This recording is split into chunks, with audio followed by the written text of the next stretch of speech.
কোরআনের উস্তাদ যারা হবে তারা কেমন হবে, তাদের কেমন গুণ থাকতে হবে, এই বিষয়টা আল্লাহ তাআলা কোরআনে কারীমের সূরা আর রহমানের শুরুতে আল্লাহ তাআলা আমাদেরকে বলে দিয়েছেন যে কিয়ামত পর্যন্ত যারাই মুআল্লিম উস্তাদ হবে তাদের মধ্যে এই গুণটা থাকতে হবে। সেই গুণটা কি? সেই গুণটা হলো শানে রহমত। সেই গুণটা হলো শানে রহমত। যারা কোরআনের উস্তাদ হবে, যারা কোরআনের মুআল্লিম হবে, তাদের ভিতরে দয়া থাকতে হবে। আল্লাহ রাব্বুল আলামিনের গুণবাচক নাম অনেক। কাহ্হারও আছে আল্লাহ পাকের গুণবাচক নাম, জাব্বারও আছে আল্লাহ পাকের গুণবাচক নাম। কিন্তু আল্লাহ তাআলা এখানে কি বলছেন? আর রহমানু আল্লামাল কোরআন, দয়ালু আল্লাহ কোরআন শিক্ষা দিয়েছেন। এখানে আল্লাহ আল কাহ্হারু আল্লামাল কোরআন বলে নাই, আল জাব্বারু আল্লামাল কোরআন বলে নাই। কি বলছেন? আর রহমানু আল্লামাল কোরআন। এতে বোঝা যায় কোরআনের শিক্ষক যারা হবে তারা ছাত্রদের প্রতি দয়ালু হবে, ছাত্রদের প্রতি তারা কাহ্হার হবে না, তার ছাত্রদের প্রতি তারা জাব্বারও হবে না। যদি জাব্বার আর কাহ্হার হয় তাহলে আল্লাহ তাআলা বলতেন আল জাব্বার ও আল্লামাল কোরআন, আল কাহ্হার ও আল্লামাল কোরআন। কিন্তু আল্লাহ তা বলে নাই। কি বলছেন? আর রহমান ও আল্লামাল কোরআন। এতে বোঝা যায় যে কোরআনের শিক্ষক যারা হবে তাদের ভিতরে শানে রহমত থাকতে হবে, দয়া থাকতে হবে।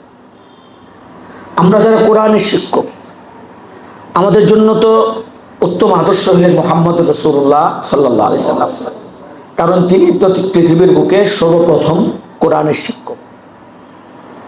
হাদিস শরীফে রাসূল সাল্লাল্লাহু আলাইহি সাল্লাম বলছেন বুইস্তু আনা মুআল্লিমান। রাসূল বলছেন আল্লাহ তাআলা আমাকে জগৎবাসীর জন্য শিক্ষক রূপে প্রেরণ করেছেন। তো মুহাম্মদ রাসূলুল্লাহ সাল্লাল্লাহু আলাইহি সাল্লাম তিনি কোরআনের সর্বপ্রথম শিক্ষক, মুআল্লিমে আউয়াল কোরআনের। ওনাকে আল্লাহ তাআলা কোরআনে কি বলেন? ওয়ালাউ কুনতা ফাজ্জান গালিজান লাম ফাদ্দু মিন হাওলিক। রাসূলকে আল্লাহ বলতেছে আপনি কোরআনের শিক্ষক, আপনি আপনার উম্মতকে কোরআন শিক্ষা দিবেন, কিন্তু আপনার আচরণটা যদি কঠিন হয়, আপনার ব্যবহারটা যদি রূঢ় হয়, তাহলে যারা আপনার কাছে কোরআন শিখতে আসে, দিন শিখতে আসে, তারা সব আপনার কাছ থেকে দূরে সরে যাবে। নবীকে কথা বলতেছে, লাউ কুনতা ফাজ্জান গালিজাল কলব লাম ফাদ্দু মিন হাওলিক। নবীকে বলতেছে এই কথা। তাহলে যেখানে নবীর প্রতি মুআল্লিমে কোরআনের মুআল্লিমে আউয়াল, তার প্রতি আল্লাহ পাকের নির্দেশ কি হওয়া? রাহিমুল কলব হওয়া। তার প্রতি আল্লাহ পাকের নির্দেশ রাহিমুল মেজাজ হওয়া, কঠোর না হওয়া। এখন আমরা যারা নবীর যুগের পরবর্তীতে কোরআনের শিক্ষক হয়েছি, তা আমাদের জন্য তো নবী আদর্শ, নবীর প্রতি যে নির্দেশ সেই নির্দেশ তো আমাদের প্রতিও। তো মুআল্লিমে কোরআনের জন্য প্রথম যে গুণটা তার ভিতরে আনতে হবে, সেই গুণটা হলো যে তার ভিতরে সেই রাহিমুল মেজাজ, দয়ার যে গুণ, সেই গুণটা তার ভিতরে আনতে হবে। উনি যদি খুব কর্কশ হয় মুআল্লিম উস্তাদ, যদি খুব গম্ভীর হয়, আর খুব এমন হয় যে ছাত্ররা দেখলেই খুব ভয় পায়, যদি এমন হয়, তাহলে ওই ছাত্র উস্তাদ থেকে যথাযথভাবে ইস্তেফাদা করতে পারবে না। আমাদের বর্তমান সমাজে যে সমস্ত সমস্যাগুলো এখন হচ্ছে আমাদের মাদ্রাসাগুলোতে, এর মধ্যে দুইটা সমস্যা বেশি হচ্ছে এখন আমাদের মাদ্রাসাগুলোতে। তার মধ্যে একটা সমস্যা হলো উস্তাদদের আচরণগত সমস্যা, আর একটা সমস্যা হলো উস্তাদদের আখলাকগত সমস্যা। একটা হলো উস্তাদ ছাত্রের সাথে কি আচরণ করতে হবে, কাকে কিভাবে শাসন করতে হবে সেটা বোঝে না, না বোঝার কারণে শাসন করতে গিয়ে ব্যতিক্রম করে ফেলে। ফলাফল কি দাঁড়ায়? উস্তাদেরও ইজ্জত যায়, মাদ্রাসারও ইজ্জত যায়, আলেম সমাজের ইজ্জত যায়। আর আরেকটা হলো আখলাকি সমস্যা। যা আখলাকি সমস্যা তো এখন এমন আকার ধারণ করছে আমাদের, যেটা আমাদের বলতে লজ্জাই লাগে যে এই লেবাস ধারণ করে কোরআনের সাথে সার্বক্ষণিক সম্পর্ক রেখে তারপরে সে কি করে এ ধরনের আখলাকের অধিকারী হতে পারে, এটা কল্পনাই করা যায় না। কারণ এই বিষয়ে আমাকে হাফেজি শেখ সাহেব বলতেছিলেন যে বর্তমানে মাদ্রাসাগুলোর বিরুদ্ধে যেমন প্রোপাগান্ডা চলতেছে, প্রোপাগান্ডা তো আছেই, তার পিছনে আমরাও সুযোগ করে দিচ্ছি।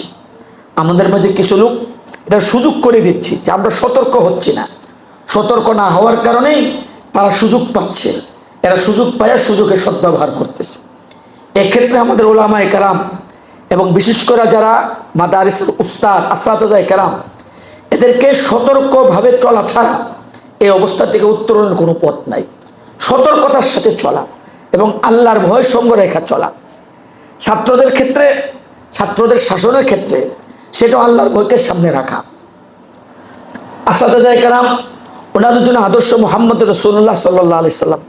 আচ্ছা বলেন তো, মুহাম্মদ রাসূলুল্লাহ সাল্লাল্লাহু আলাইহি সাল্লাম জীবনে কোন দিন ছাত্রদেরকে পড়াইতে গিয়ে খুব পিটাইছেন?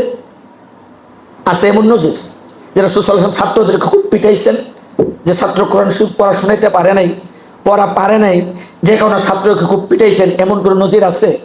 আমরা তো কোনো হাদিসের কিতাবে পাই নাই যে রাসূল কোরআন শরীফ পড়াইতে গিয়ে ছাত্রদেরকে, শিক্ষকতা করতে গিয়ে রাসূল ছাত্রদেরকে পিটাইছেন, এমন নজির আমরা পাই নাই। হ্যাঁ পাইছি, হদ কেসাসের মাসালা পাইছি, শরীয়তের বিধি লঙ্ঘন করছে, হদ কেসাসের মাসলা পাইছি। কিন্তু রাসূল সাল্লাল্লাহু আলাইহি ওয়াসাল্লাম ছাত্রদেরকে পড়াইতে গিয়ে পিটাইছেন, এমন কোনো নজির তো আমরা পাই নাই। কিন্তু এখন এটা আমরা কোন জায়গা থেকে পাইলাম? যে মাদ্রাসাতে আসলেই, আমরা শিক্ষকতার মসনদে বসলেই আমাদের ভিতরে এমন একটা ভাব আইসা পড়ে, মনে হয় যে এখন আমি হয়ে গেলাম রাজা, আর আমার সামনে ছাত্র যারা আছে এরা সব হয়ে গেল আমার বৃত্ত, আমি যা তাদেরকে যেমনি চেমনি পিটামো। এই জিনিসটা আমরা পাইলাম কোথায় থেকে?